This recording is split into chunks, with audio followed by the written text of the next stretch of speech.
Quinny boy, yes, I get to do the intro again, and it feels great. Fair enough, mate. You've earned it this week. It's been a great week of footy, and I think you can definitely say that the round we're all looking forward to lived up to the expectations. Yeah, what did you think of it? There was some absolute belters in there. Oh, I thought it was an unreal round of footy. I thought the one that probably didn't go the way we all expected was the Thursday night clash with Melbourne and Brisbane. I didn't think it was going to be a blowout like that, but still impressive. And then a lot of other games were quite close. Like West Coast Essendon was surprisingly a decent game as well. I mean, two bottom of the ladder clubs, so it makes sense, but probably wasn't, one of the draw cards. Carlton Freo was great. Richmond Geelong was amazing. There was plenty of good games of footy to watch. Yeah, no, it was brilliant. It was, absolutely lived up to it. Well, before we get into it, we're back on, we're back remotely like we are. COVID's hit us, and well, not us personally, but at our studio. So we can't film in person, which is a bit annoying, but. Well, it's hit the media manager, so it has directly actually impacted Pressure Point. Well, yeah, exactly. Yeah, so it's thought the safest option would to be like this, and now it feels like you've got those delayed responses where it feels like I'm live crossing from France. Yeah, is it?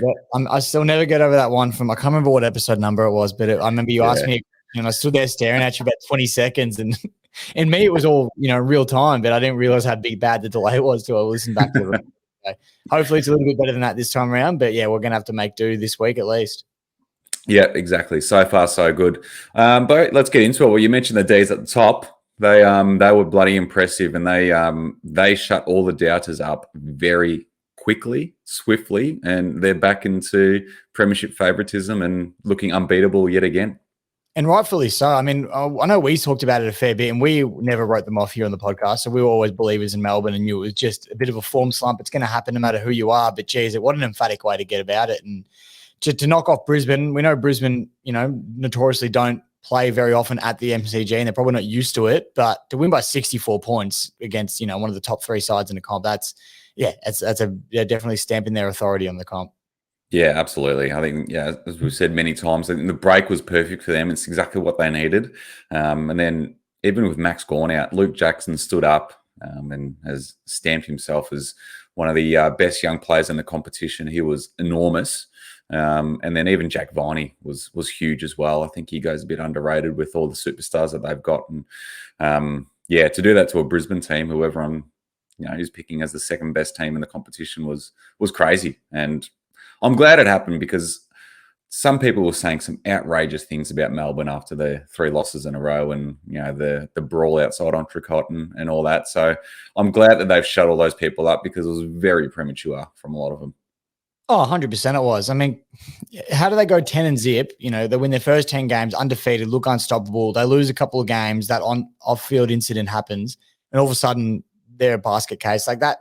That was never what was happening. It was just a bit of a, it happens. Everyone's going to lose games throughout the year, and they'll be disappointed in themselves, no doubt. But yeah, to come back like this was definitely an emphatic way to remind everyone, I should say, that they're still the best side in the comp.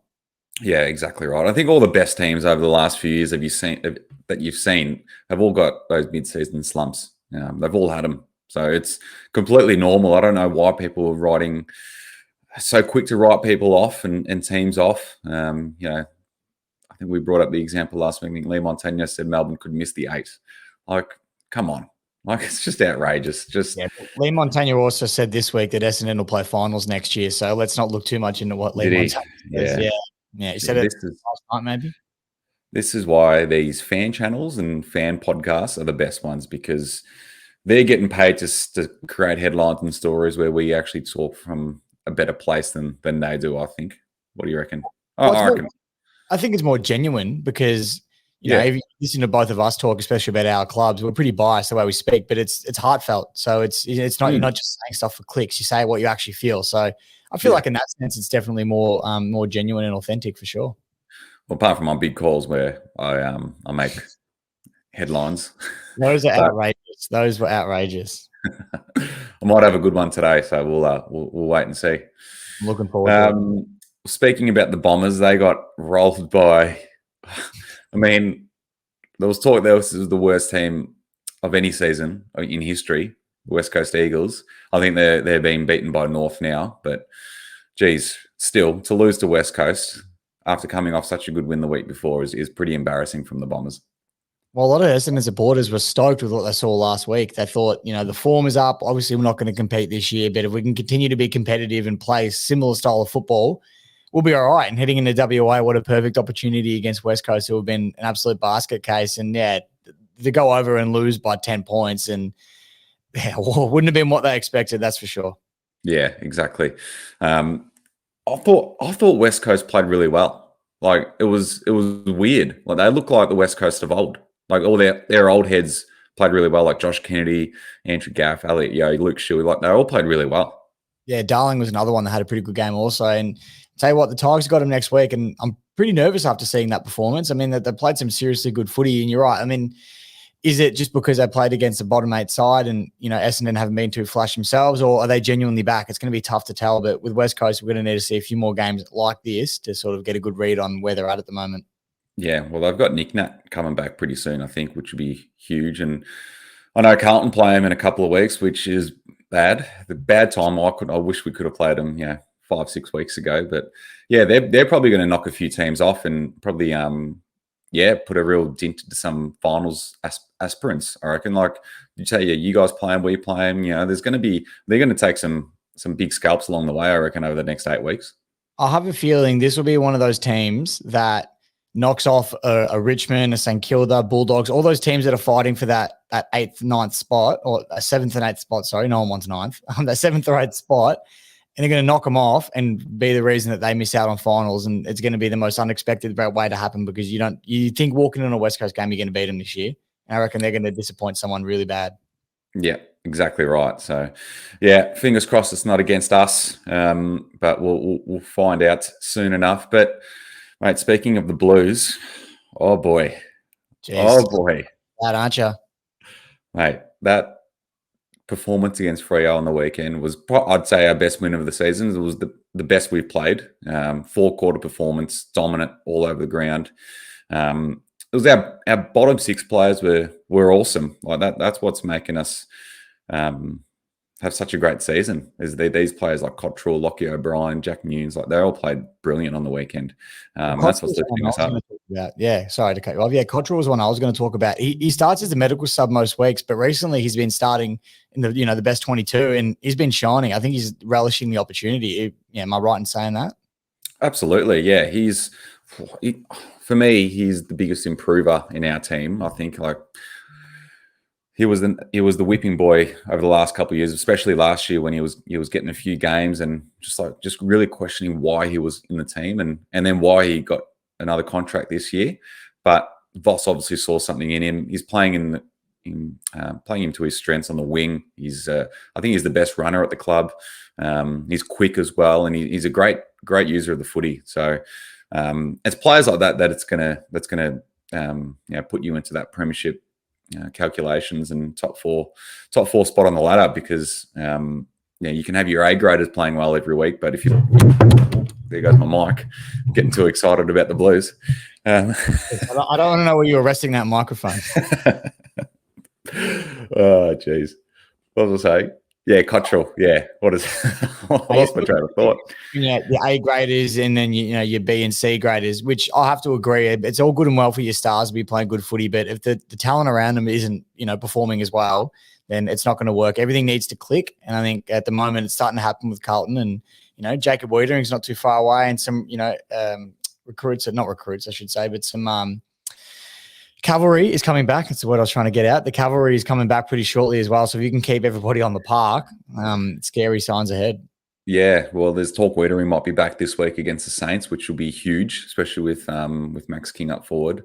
But if not, definitely the week after. And then I think Pitnet's going to be the same time as him. And then you got McGovern coming back around the same time. So they're all going to come back at once, which is great timing considering, it's like I'm still scared to call it, but it's looking very likely that we're going to play finals. So you don't use the F word, mate. You don't use the F word. I was waiting. I was waiting for you to tell me, no, you are playing finals. Wow. I mean, I do think you will play finals. You meant to tell me that my PTSD is too strong. I do think you guys will play finals this year, as much as it pains me to say so. I reckon Carlton are going to play finals, and depending who you get round one of the finals and where you finish in the ladder, I reckon you'll probably win a game as well. So, yeah, very exciting if you're a Blues fan. Yeah, absolutely. Well, the Blues had their first big test over I think there's eight weeks left, so there's 2 months left of the season from this weekend, and their first big test is going to be against the Saints, as we've got a special guest about to join us in the bill. Let's get him in. Hey, here he is. There he is, Richo man. How are you, mate? Mate, could be better. Could be better, yeah. I feel like we always get you on after the Saints have just capitulated, haven't we? No, it's when my opinions are at their strongest, so it's probably smart on your behalf. Well, we have talked to you before about getting you on after a big win, and you've declined politely, and you've said save it for a big loss. So here it is. We've got you on. How you feel after the weekend? I just feel like we've hit an all-time low. That's what it felt like on Saturday night. It feels like we're at the bottom of the ladder, even though we're only 2 wins out of fourth. It was, I don't know. I honestly, I turned the game off after half time. I haven't done that in a long time. Not even when we're at our worst. Yeah, it's one of those ones, isn't it? Like a few weeks ago, you're talking about finishing top 4 and being serious contenders, and now you're outside the 8, which no one expected to see, and it's just it makes you question, like, where's this turnaround come from? Oh, well, you had 2 opportunities to show that we were serious about contending. We lost to the Lions, which was probably expected, but we didn't perform like terribly. And then who did we lose to the week after that? Bombers. The Bombers. Obviously that game went in with full expectation. And I actually said to my housemate, he's a Saints man, I said, I'd be happy just to win this game by a point, because it was one of those games where I was like, Bombers had been shit canned pretty much for the last 8 weeks. They got us by 75 points last year. And I just thought, this could be the one we drop. And I think, I don't know if you noticed this, but so many games this year, not just the Saints, there's just been these massive momentum swings, and sides they're good for 10 minutes and they drop off for 10, and sides are just putting on 5-6 goals in a row. And, we looked good for about 15 minutes that game. And then, capitulated towards the end, and they had to respond against the Swans. It was an 8-point game, and they gave us absolutely nothing. Zero heart, zero effort. And it's hard to watch your team just give up. Jack Steele was back in after 6 weeks off, and we kicked 4 goals on a dry SCG. It was hard to watch. Spineless is what a lot of people are calling it. I've heard that internally the club lacks a lot of leadership. It's a team of introverts, and I think that has a lot to do with where we're at. There's no one that really galvanizes the group or brings the best out of them. We haven't had a leader since Nick Rewalt left the club. Our first choice captain was Jaron Geary. Apparently he's probably the only quality leader there, but unfortunately he just isn't capable of being good enough to be in the best 22. Do you not rate Jack Steele as a captain? Love Jack Steele, but I don't think he's vocal. Yeah. I think he'd be reserved. And when the going gets tough, you need someone that's ready to get vocal and lift the team up a little bit. I honestly reckon our best leader is Callum Wilkie. And he's played 2.5 years of footy. Yeah, and not many people would know about him either.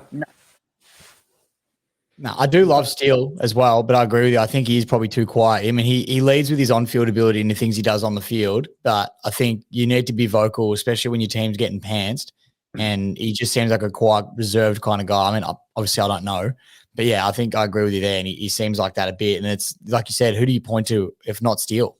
your players are all just standing around, looking around for somebody to, give you a bit of confidence and a bit of hope. There's only so many tackles Jack Steele can lay to get everyone to switch on, but it's just lacking. And there's look, at this point in time, it's like now any win I feel is going to be a bonus for us. Do you see you guys playing finals? Right now, no, I don't think we can. I'd almost say we're the 13th or 14th best side. I think Port Adelaide's in better form. I think Gold Coast is in better form. I think we sit probably just above Hawthorn at the moment. If I was to be honest, if I was going to be bullish, by Friday night when it's Saints versus Carlton, I'll be telling Squatto that we're premiership favourites. I'm not looking forward to Friday night. So do the rest of the football world a favour, would you? It's a danger game for the Blues, I reckon. Absolutely, it is. Especially, Saints will be going in with nothing to play for. Yeah. I'll be sounding like that dog on Friday night if we lose. That's for sure. We'll be barking. You sound like that at the best of times, mate. Do you think Richo, part of the Saints at the moment is like lack of Paddy Ryder? Do you think that makes a big difference, or you can't really use that as an excuse? Well, he's only missed one game. Yeah, but that was sort of when you were lacking the spirit as well. To manage Paddy Ryder for the Sydney game, questionable. At least give us a real. We had the bye 3 weeks ago. Mm. Why are we managing him now?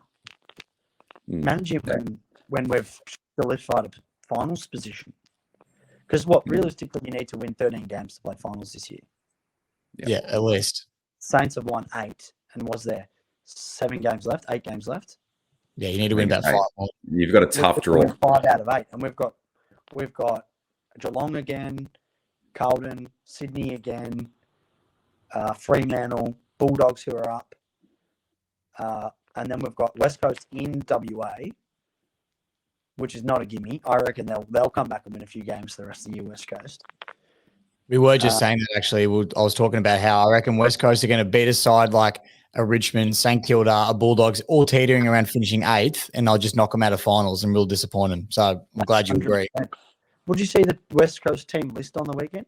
There's like 10 premiership players in that team. Yeah. Oh, it's strong. And Marcus was mentioning before that Nick Nat's not far away either. If Nick Nat comes back, he's tapping it down to Luke Shuey, Tim Kelly, Andrew Gaff.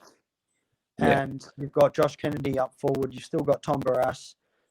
If McGovern comes back, like the spine's there. Still got Jack Darling running around. Like, if you put that team on paper at the start of the year, they're better than the Saints. Yeah. Well, they were probably playing finals if they didn't have all those COVID issues and injuries and everything. So, it's crazy. But yeah, mate, the Saints. Who else? I think was it Jack Higgins. I think Jack Higgins has fallen off a cliff. What's going on there? Well, they dropped him because he just plays a bit of selfish footy. There was talk of him being an All-Australian. After round 6, I think he kicked 14 goals. Yeah.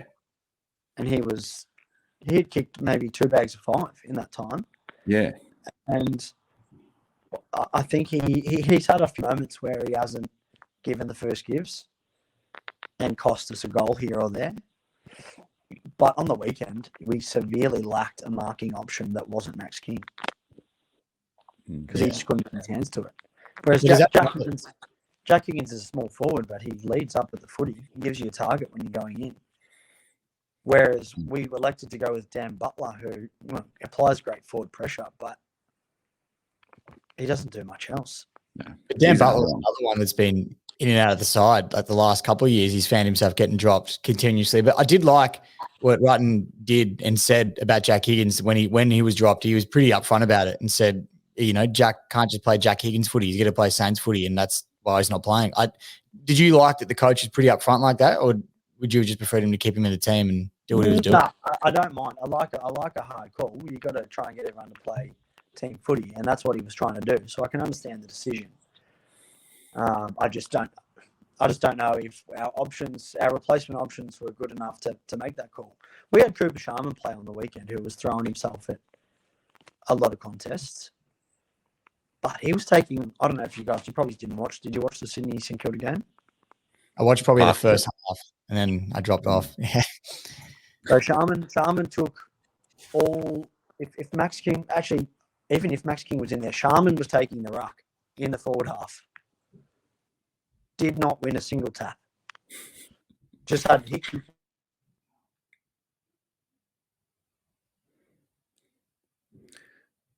I think we've lost you. Rich, your mic. I think you've muted yourself. I've muted myself. You're right. Yeah. The last thing we heard you say was Sharman didn't win a tap. Didn't win a tap. Yeah. Well, when you take Ryder out of the side, then you're losing your resting forward ruck.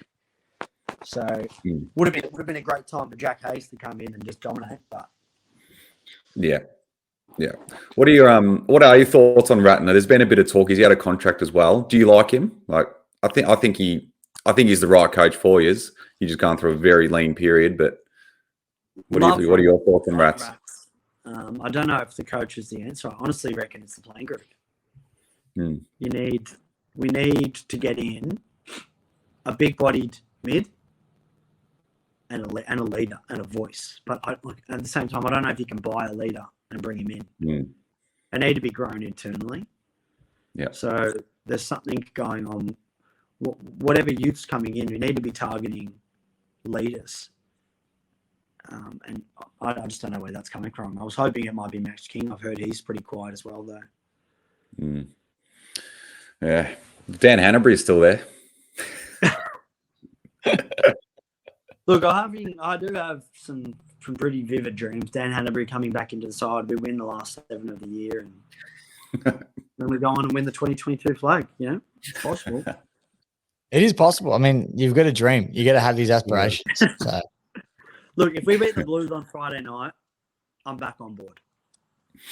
I think just about everybody will be as well, because Carlton are in red hot form at the moment too, especially after their game on the weekend. So if you were able to go up and knock off Carlton this week, absolutely. I think the rest of the AFL world would be like, geez, I think Saints might be back. Just give us something, just give us a good game of footy at least. I haven't watched a good game of footy since we played the Cats.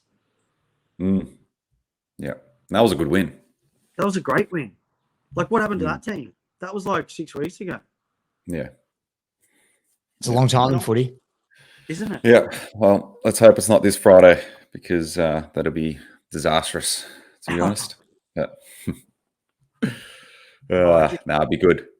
Be a good game. I want the big forwards to stand up on Friday night. Yeah. And hopefully not waste all that time going to Marvel. Yes, we are going. It's been a long time since we've been to a Blue Saints game together, obviously with COVID and everything. So it'll be good. Where are we sitting? Great. That's a great question. It's only Monday. Haven't really thought that far ahead. Is the Squaddo family all sitting together, or are you going to come? No, well, I said no because we sit in the Carlton only section, and I don't want to do that to you. You might not come out alive. So come and weather the storm in the Saints on level 3. Yeah, we'll go in the mixed section. That's fine. All right, that's a deal. Our mate James is coming as well. So, big hawk. Oh, big Blues fan. He's a big Blues fan now, so he'll be there. He's the biggest I know. And I know he is the biggest I know. He's been here since day one. Definitely bigger than me, that's for sure. Hopes, they physically and as a Carlton supporter. Our hopes fade and they soar, week in, week out. So I hope it goes the other way this week. Yeah, we'll see. All right, just before we let you go, Rich, we're going to do the pressure cooker on you. I don't think we've done it. I think when we've had you on, it was before we started the pressure cooker segment, I think. Definitely a new segment. Yep. So we'll do this, mate. A couple of quick fire questions, and then we'll let you go and get yourself ready for netball tonight. Yeah, I'm doing a long-term warm-up. Cut you off there with a sting. Sorry, mate. Jump the gun. All right. If you had to list one player on your team, who would it be? Right now, Dan Butler. Ooh. I don't mind that. Well, he's not getting a consistent game, so I don't mind it. On the other hand, if you could add one player from another list, who would you bring?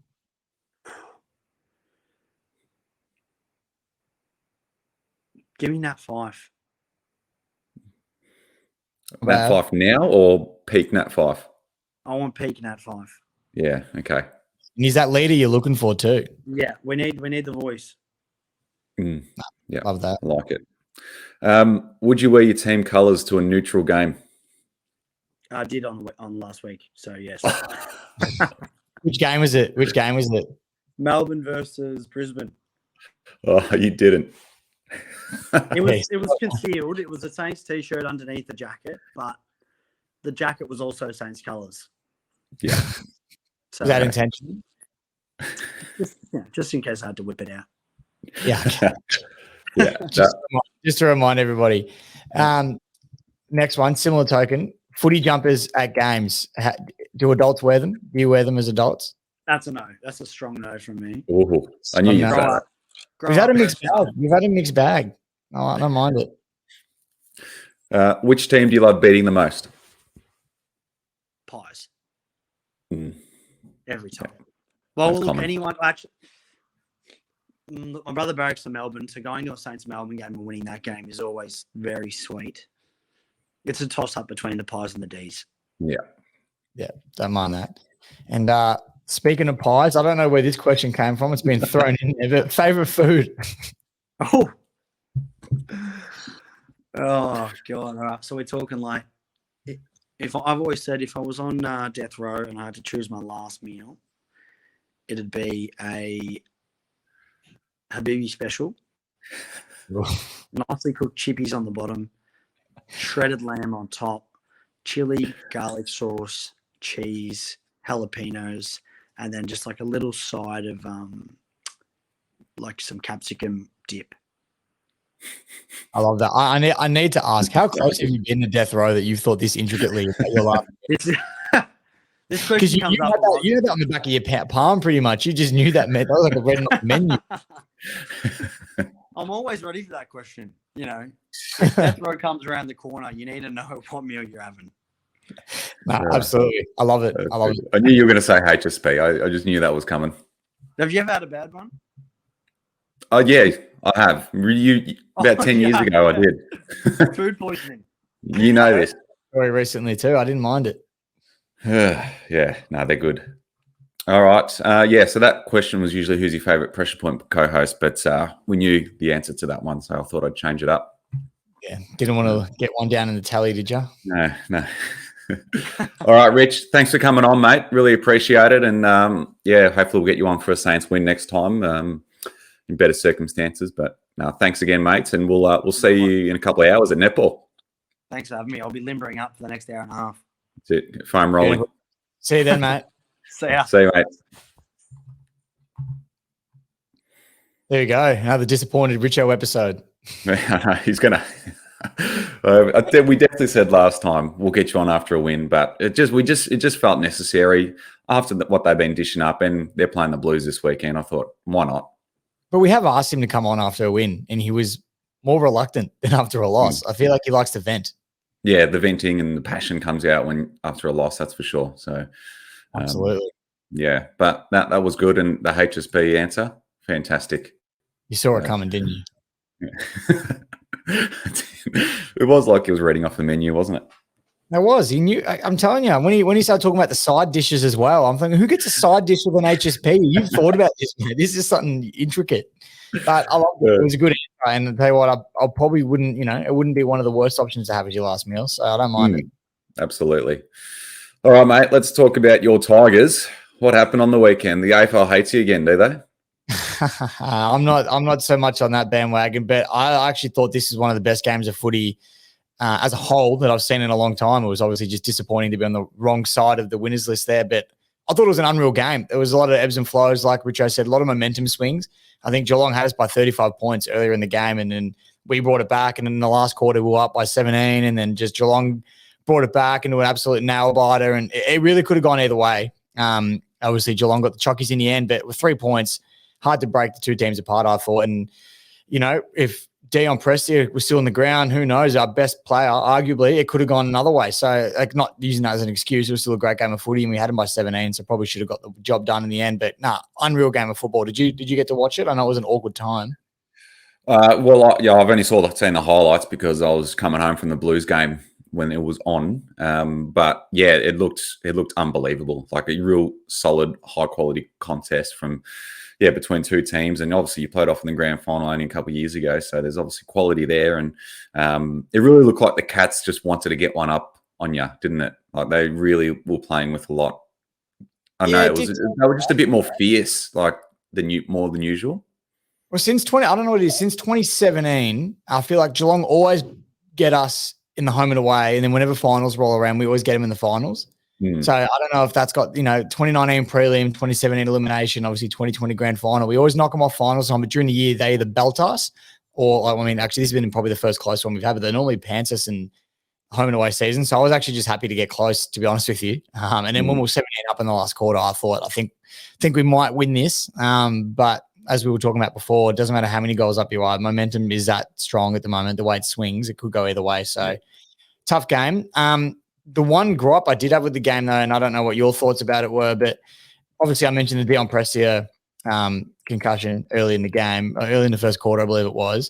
And this happened right in front of me. I was at the game. I've never seen a player look more physically sick and out of it than I saw Prestia. Like he couldn't get up from the ground by himself. He was getting people to carry him. He looked gone. And for the life of me, I do not understand why the game was not stopped. This is the one thing that really baffled. There was a point where, I kid you not, someone had to kick it over Prestia and the trainers to hit a target because the game just didn't stop and they kept playing around him like it was nothing. Firstly, it's dangerous. If the ball hits him again, he could honestly die. If you got a concussion, you get hit in the head again, you could die. So it's dangerous for starters. And secondly, then we were probably playing for 4 or 5 minutes with a man down, and it's just a disadvantage. Why would you not stop the game in that instance? Am I just being biased in saying that because it was a Richmond game, or do you agree? No, absolutely. I don't know why they didn't stop the game. It always gets stopped for something like that. And especially being right near the contact. Like, I think there was a free kick paid straight after that as well, like in the same area of the ground. So the umpire had an opportunity to stop the game. Yeah, which was, I found that very bizarre. And didn't they stop the game for Liam Baker later in the game as well? And, he wasn't, I think he was just winded, but they stopped it for him. Did that happen? Yeah, there was a slight delay. It wasn't like a massive, I didn't really even notice it till later, to be honest, when I saw someone bring it up. But it was a slight delay in the game, which is necessary, though. If you're not 100% what's going on and someone's on the ground with trainers there, you stop the game. I'm not going to say, it was the reason we lost the game, but they kicked a goal while we were a man down on the ground and they won by 3 points. So, I'm not saying that's the reason, but imagine that was in the last quarter with a few minutes to go and that when the game was in its tightest. At this point, Geelong were breaking away to their 35-point lead. So it's hard to say. But, not even for the win-loss reason, just for player safety, you've got to stop the play there. So that was a gripe I had with the game. But other than that, it was honestly one of the best games of football I've seen in a long time. And, it was just heartbreaking to be on the wrong end of it, I guess. Yeah, for sure.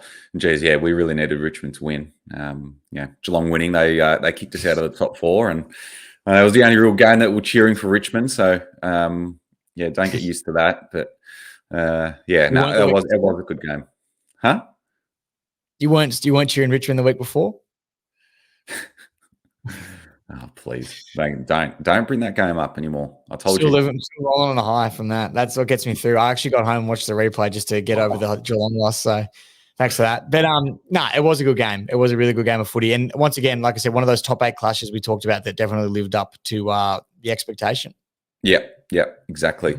What about the Pies? 5 in a row. They are playing some unbelievable footy and not going under the radar, but they're a serious team, I feel like, in 2022. Well, I think when you spoke about earlier, the bottom, like not your A-listed, but your bottom tier players playing and performing really well, I think Collingwood, the best example of that, probably right behind, equal with Carlton in that sense that they've got some players that are just standing up, playing their role to a T, and it's working for them. I mean, Giants had the hoodoo over Collingwood for the last few years where they keep knocking them off. So Collingwood have had that in their head for sure, but came out and it was only 11 points, but they kind of looked like winning the whole time. They looked just hungrier. And you said 5 in a row. Hot Pies, they're absolutely on a roll at the moment. And I can't see them not playing finals. I don't know if that's a big call or not, but I can't see them not playing finals with their current form. Yeah, I think they're definitely playing finals. Their draw is very favourable as well. They've got some really winnable games over the next few weeks. I think it gets a bit harder the last 3 or 4 games for them, but over the next few weeks, if they can bank the wins, I think they'll make it. And you just got to look at who they've beaten. They've beaten essentially the whole top 4, so they haven't knocked off the bottom sides. They've played some really good teams and beaten them all. So I think they're legitimate this year, and it'd be interesting to see how far they can actually go. Well, that's what's convincing me that they will be good, is the fact that, they've knocked off top 4 sides. I mean, they've got Melbourne again towards the end of the year. I know that. So it'd be big test for them with Melbourne have found their full potential again, if Collingwood can knock them off then. But I think they're a real hot chance of playing some finals. And like I said, with the Blues probably winning a game as well, depending who they get round 1. Yeah, well, I think Carlton plays Collingwood in the last round of the season. So we play them again. And then there's a big chance that it could be Carlton Collingwood first week of the finals. Imagine that, 2 weeks in a row. Absolutely. Well, speaking of that, I want to quickly touch on it. We did send each other a thing today in the Pressure Point group chat. I think Fox Footy did a ladder predictor for the end of the year, and it had Richmond Carlton playing off in the elimination final. And I actually don't think I could handle that if it happened again. I don't think I could live with myself if that happened again. It would be... the result happen again? Yeah, the game itself would kill me, just the build up to it, because like the fear of losing again, and then if we did lose again, oh god, I'd be in all sorts. I reckon this would be the end. That'd be the end of the Pressure Point podcast if we lost another elimination final. The only saving grace would be that this time around you guys would actually deserve to be playing finals. That would be the only thing that would make it a bit easier to take. But geez, it'd be interesting. So that could be something to look forward to come finals time. And I think if some of the teams that are looking like playing finals now end up playing, I reckon it's going to be one of the best final series we've had in a little while. Yeah, absolutely. I mean, a final series, with Richmond, Carlton, Collingwood in it would be huge, and the AFL will be licking their lips over that. So, and of course, Essendon's just holding them down. So, someone needs to get warm. Yeah, exactly. So, all good. I mean, it's not an episode without having a cheeky dig. So, apologies. No, we're not. All right, let's get into the round 16 games, shall we? And Thursday night footy again. The Lions are on it. It's going to be another ripping round. And it starts with this game: Brisbane and the Doggies at the Gabba. Huge. Massive. Dogs are in good form as well. We didn't really touch on their game over the weekend, but they played seriously good footy too, and they were looking right back to their best form. I think the fact that it's at the Gabba, it's hard to tip against Brisbane up there, and they'll be looking to bounce back because they, I think Chris Fagan said they were pretty embarrassed with the way they played. So they'll be wanting to bounce back really strong. And I reckon at the Gabba, they'll do just that. Yeah. I think Brisbane for me. And the Bulldogs, though, they're essentially playing an elimination final every week at the moment. So they, and even though they're in the 8, it's very tight around that area, as we know. But yeah, they're playing some really good footy. I think they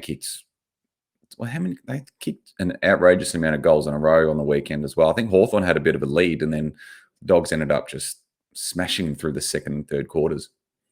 Yeah, absolutely they did. And it was that midfield group that we all sort of spoke about earlier in the year and even last year, how strong it was going to be. And again, they showed how dominant they can be when they turn it on. So they're every chance, but I just think being at the Gabba and after what Brisbane dished up last week, they'll bounce back really strong. Yeah. Lions for me as well.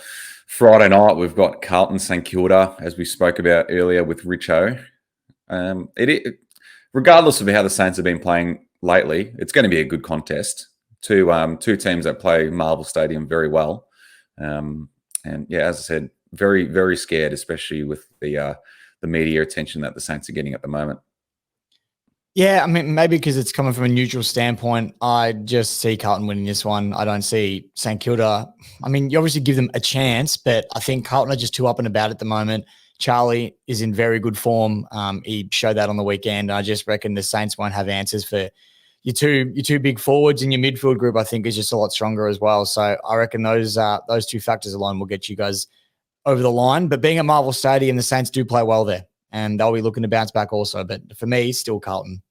Yeah. Mate, we didn't touch on the midfield before, but how good was Sam Walsh on the weekend? I think he played his best game of his career, 40 touches. I think he went at 85% efficiency as well for a 40 disposal game is outrageous. It's pretty handy, isn't it? Pretty handy. I didn't actually catch any of the game. I was playing my own game of football at the time. But, I did see the stats and the highlights afterwards, and he just kept racking it up. And I mean, we knew he had the potential, has the potential to have these really high disposal games, but actually being effective with these disposals is something different altogether. Because you look at other players that rack up high disposals and you think, oh, okay, they've done that, but what have they done with those touches? But Walsh is actually effective and dangerous with them as well. So that's what's the most impressive part. Yeah, he's a freak. He's a superstar, and he's going to make a late charge for the Brownlow, I think, as well. He's been huge since he got back into the team, and it's weird. Cripps was dominating while Walsh was a bit quiet, and now Cripps is a bit quiet and Walsh is dominating. So it'd be crazy to see them both dominating at the same time, but maybe that's just how it works, which I'm completely fine about. So can't complain. Saturday Arvo, we've got Essendon and Sydney at the MCG. Well, I mean, hard to mount a case for the Bombers. No, that's what if they had have beaten West Coast on the weekend, 2 in a row, good form, at the G, you'd maybe think about it. But no, Sydney been too strong, and that they're a little bit like the Dogs as well, in the sense that they need to keep kind of winning just to make sure that they definitely solidify finals. So they'll get the job done here. Yeah, Swans as well. Adelaide, Melbourne at the Adelaide Oval. Melbourne, you can't that much for Adelaide. They only knocked off North over the weekend, so we didn't actually mention that North has now lost 10 games in a row by 40 points or more. Crazy. We did say that they're probably the worst team we've seen in a while, but that's a stat that I thought needed to be brought up. I don't know what's going on down there, but something needs to be fixed. Yeah, they've got serious issues down there. They just got yes, they are a young team and they're rebuilding and all that, but it just looks bleak, and the players look disinterested as well. Like it's not great. Usually like you've got young players that show a bit, and they're a bit lively, a bit energetic, but you're not even getting that. So it's very, very tough at North at the moment. Well, like you said, the young guys, it was Horn Francis, wasn't it, earlier in the year, that he was sort of showing all the passion and the emotion and whatnot, and then he's just sort of dropped off too. So he's sort of showing a bit of disinterest and all that. But yeah, I think the only one that showed a bit of interest on the weekend was Jackson Archer. Glenn Archer's son went out there and got in a bit of a scuffle, and had 15 disposals, pretty handy on your first day. And I reckon he was the only one that showed anything. Yeah, and that's not surprising, being an archer as well. So exactly. Right. Exactly. But they're just gonna have to slog out the rest of the year, North, and just hope the season ends as quickly as possible. So tough time for them. Yeah, I was gonna say, speaking of a slog, the next game, Geelong North. Geelong North, and this is a game where you love bringing up the odds, and I want to say, what are North Melbourne paying in this one? I got to have a look. The AFL app doesn't have the odds anymore. I'm not sure what's on. Here we go. Oh, no, I've clicked on the wrong game. Oh, geez, I'm having a mare. Clicked on the wrong game. Clicked on the Richmond game. Getting too excited. We will touch on the game. We'll start talking about the game anyway before I bring up the odds, because we'll be sitting here waiting all day for that. But I mean, Geelong finally get their home game at home, which is a big start for them, isn't it? Yeah, well, I mean, imagine them playing North at the MCG. What a waste that would be. Well, yeah, that's true as well. I mean, Richmond North, I think we had 60,000 in the end. Richmond Geelong, the other day, which was Richmond North would never get that. No, Richmond Geelong, I think, had 60,000 on the weekend, which was pretty handy. So they'll absolutely take that. But I mean, not mounting obviously any sort of case here for Geelong, and the odds are Geelong $1 to North Melbourne $17. Jeez, that's long. Chuck North and your multi. So cats for both of us, I assume. Yep. Also on Saturday night, we've got Gold Coast and Collingwood at Metricon. This would be a great game. This could be a big call, I'm not sure, but I think this is the game Collingwood have their win streak broken. I love what Collingwood are doing. It's no diss on Collingwood. I just think Gold Coast's footy as of late has been really, really solid, and I've been loving what I'm watching. And after a loss on the weekend, they'll be wanting to bounce back as well. And I reckon, they'll knock Collingwood off here, especially at Metricon. Yeah.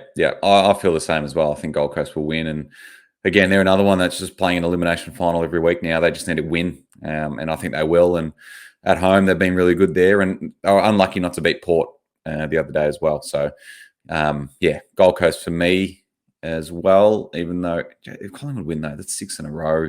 Their fans are going to be up and about, but I think they're not already. Yeah, exactly. So Sunday Arvo, Richmond West Coast at the MCG, a slight danger game, I reckon. Let's say you spoke about danger games earlier. This one, with the list they've got back in at the moment, actually does frighten me a bit. I think the only thing that makes me feel a little bit better about it is knowing we played them in WA and beat them by 109 points. So, yeah, I mean, I can't see West Coast having a 109-point turnaround, but stranger things have happened. I think Richmond will win here. I think when we were on against Geelong on the weekend, we were playing like football that we were playing in our premiership years. It was exciting and genuinely hard to beat. And I guess that shows our 35-point comeback against the Cats. So if we can do that against West Coast, we'll knock them off. Yeah. I think Tigers will be way too good and we'll bounce back. I mean, you're in that pack. You're sitting ninth at the moment, so you simply just need to win. Yeah. That's not a dig. It's just like you can't really afford too many slip-ups. No, and we're another team that has like a relatively favourable run home as well. So we're going to make the most of these sorts of games where we should be winning. So, yeah. For sure. GWS and Hawthorn at Giant Stadium. This will be a pretty tight contest as well. This could be a really good game. I'm actually really looking forward to this one. Giants probably too strong, and they're another one. I mean, they're just going to want to keep winning every game as well, and just see if they're a sneaky chance at pushing through. I think Hawks, their chance is sort of long gone, so they might be a little bit more disinterested. But Giants are probably too far away, you'd think. But I mean, weirder things have happened. But they've been playing good footy, the Giants. That's the thing. They've been playing some really good footy, but I think sitting in 14th place at the moment with only 16 points, they're not a chance. But if they believe, who knows? Yeah, well, that could. I think you've just done our big call. So, well, I didn't say that we'll play finals. Last game of the round, we've got Freo and Port at Optus.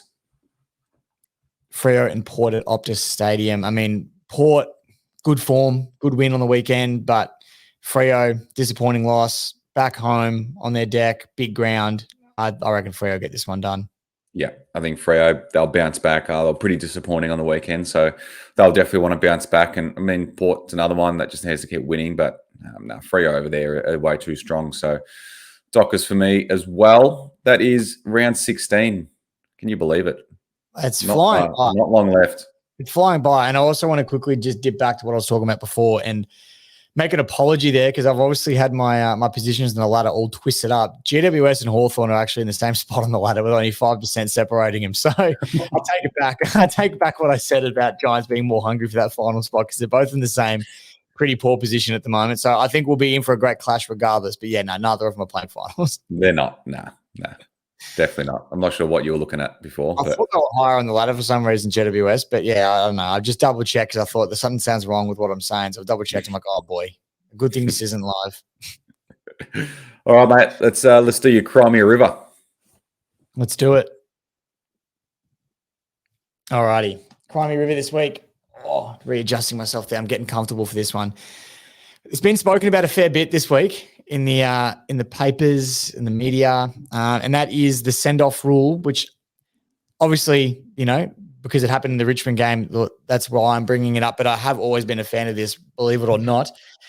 If someone like Tom Stewart or an Andrew Gaff, does a hit like that where someone is out of the game and now that team is now disadvantaged, I believe there should be a send-off rule where you sit out the rest of the game. Because if you've seriously hurt somebody in that way, the only problem I feel like with this rule coming in, if it were to come in, would be too many outliers. Like it's so up in the air. What if the umpire sends someone off for something that didn't deserve it? I mean, the rules are hard enough as they are. Do we want to bring in another one? But I think for this, you've got to, because otherwise you're sort of awarding that player. So Tom Stewart knocks out Dion Prestia, Richmond's arguably most important player, early in the first quarter.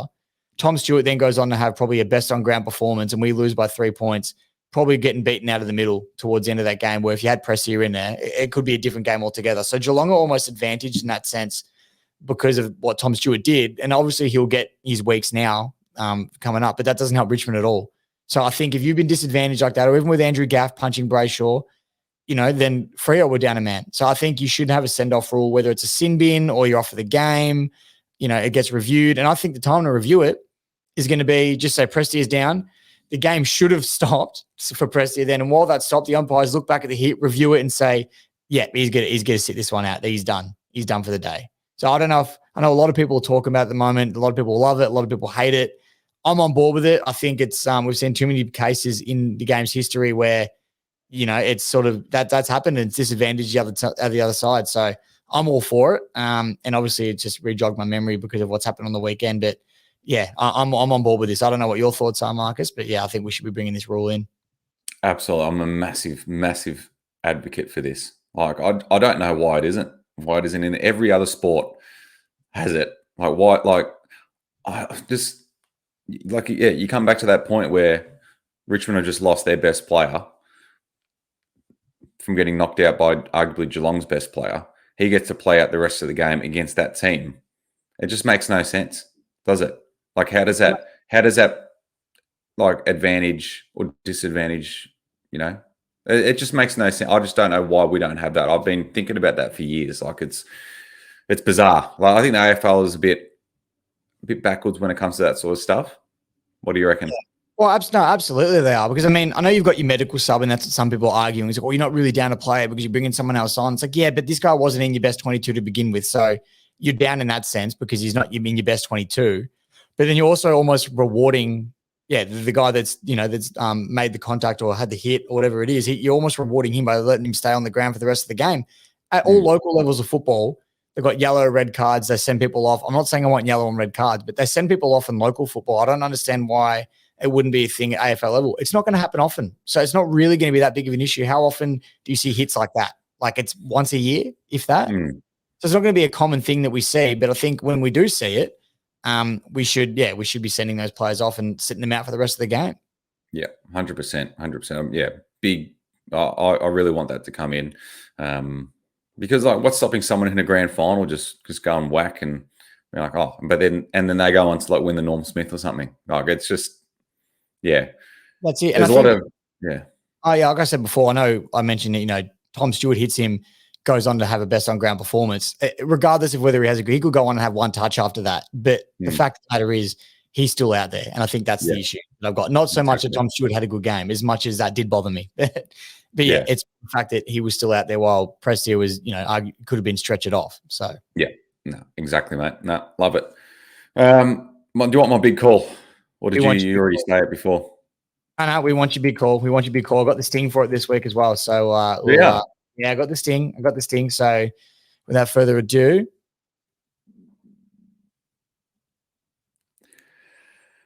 Pies can win the flag. Oh boy, oh baby, that's big. Wayne Russell would say it's that's gonna I didn't quite say that before. I just said that they could be a dangerous side and win a final, but to win the flag is another kettle of fish altogether. Winning a final and winning the flag is very, very different. But why can't they?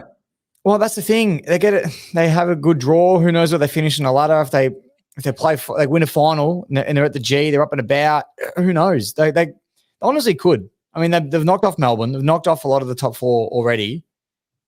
They could. I mean, it'd be unexpected, unlikely, but the chance is there. And I don't mind this as a big call because that's what it's all about. That is what it's all about. And so they've beaten Melbourne. They beat Freo over there. They beat Carlton. Have they beaten Brisbane? No, they haven't beaten Brisbane. But they've beaten all those teams around them. So why can't they? That's all I'm saying. I'm not saying they will, but they can.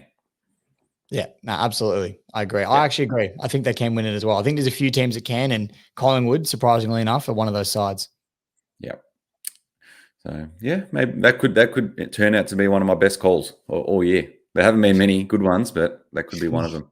There haven't been many good ones at all. No, not whatsoever. All right. Well, on that note, let's wrap up. It's been a great episode. We had Richo on, which was great, and plenty to talk about after a great weekend of footy. So round 16 next week.